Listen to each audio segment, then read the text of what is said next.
In a sense, the world comes into existence. It comes into and goes out of existence. And that's a trick because, like, what is it that goes out of existence?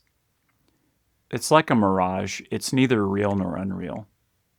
And we can see it or not see it. The lake can seem to exist and yet not. When we wake up, we realize that it doesn't exist.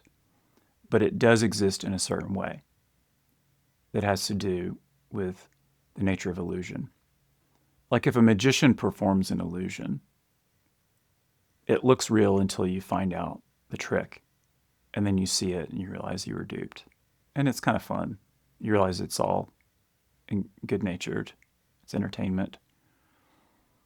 It's not the case that the illusion doesn't exist. There is an illusion. It's just that whatever you thought the illusion meant is not true. Like the woman that gets sawn in half. There's no woman that gets sawn in half. That's an illusion. So yeah, there is an illusion of a woman being sawn in half, but that doesn't happen. It's not real at all. It's like that. We can have fun with that. It's just suffering.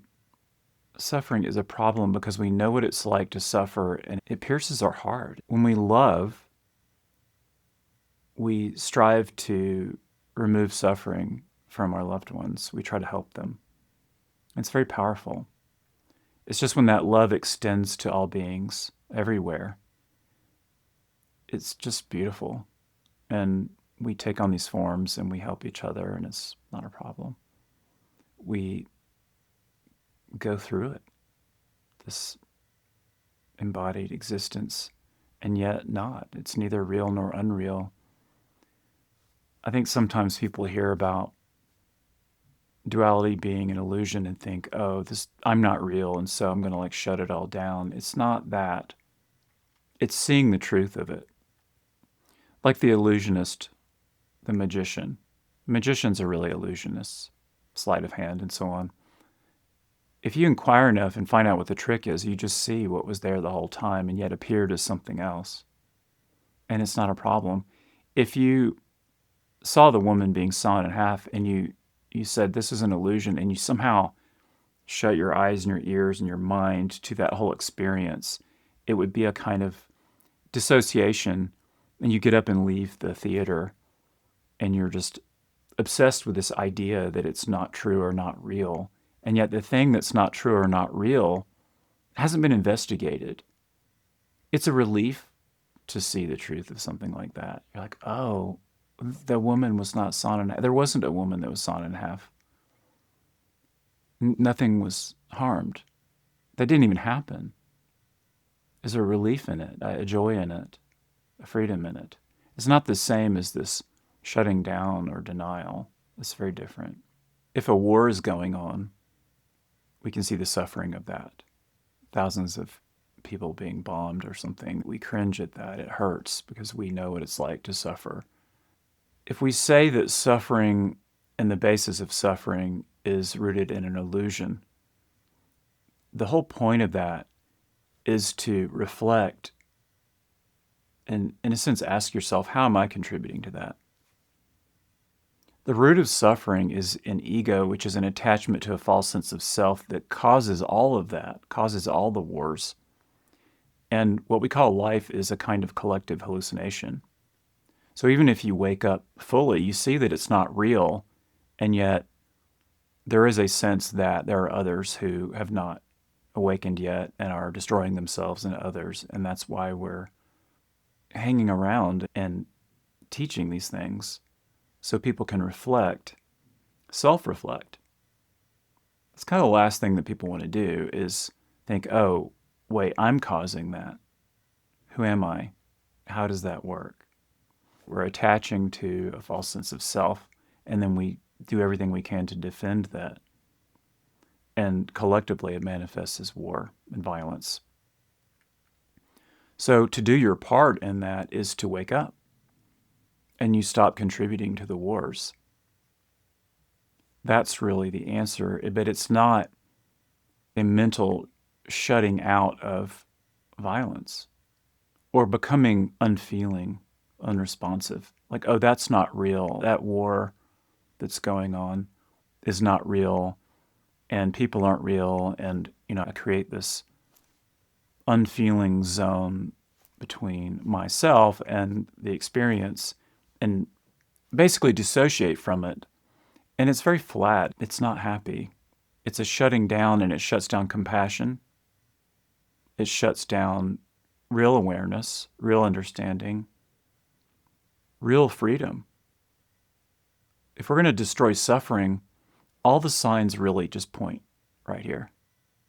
That's the hard part, I think, for most people is, oh, I really want to be free of all this violence and all this suffering. It's like, okay, look within yourself. How are you doing that? How are you contributing to it? It's just kind of how it is. That is really what's necessary, is to look within and see how we're doing it to ourselves and others. And it's hard to do. But it's not hard if you're really committed to finding out. You just have to be really committed to inquiring about that. What am I believing in that isn't true? How am I judging? Saying what is shouldn't be. That's the basis of war, is saying that what is shouldn't be. I look at God's creation, if you will, and say it's wrong.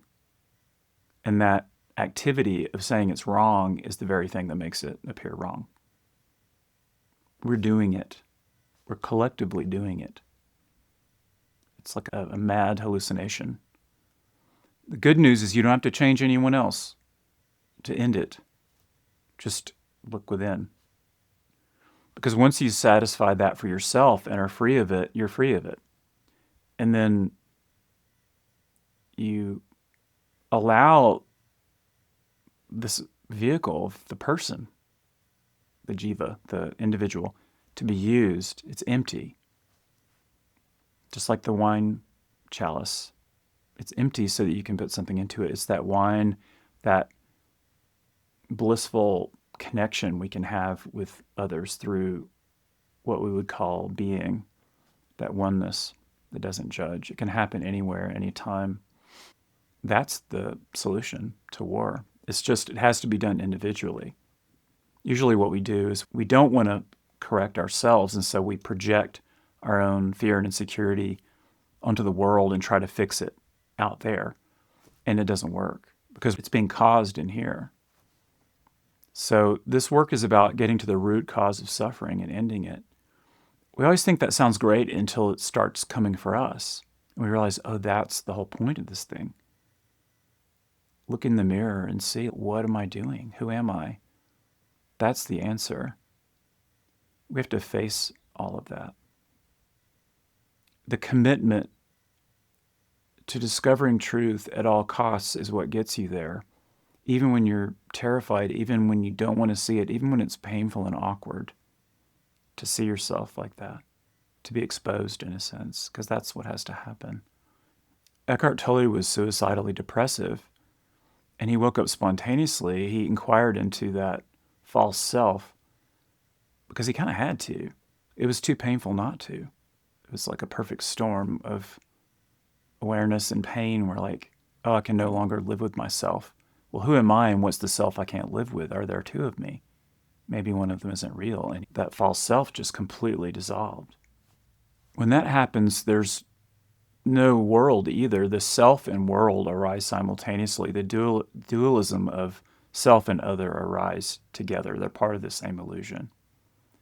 So when we wake up, the ego is seen through, and so is the apparent independent nature of a world that opposes us. And it's just very peaceful. That doesn't mean we don't perhaps remain embodied and feel pain and go through things. That's part of it too. It's just once you've seen the truth of it, you don't go back.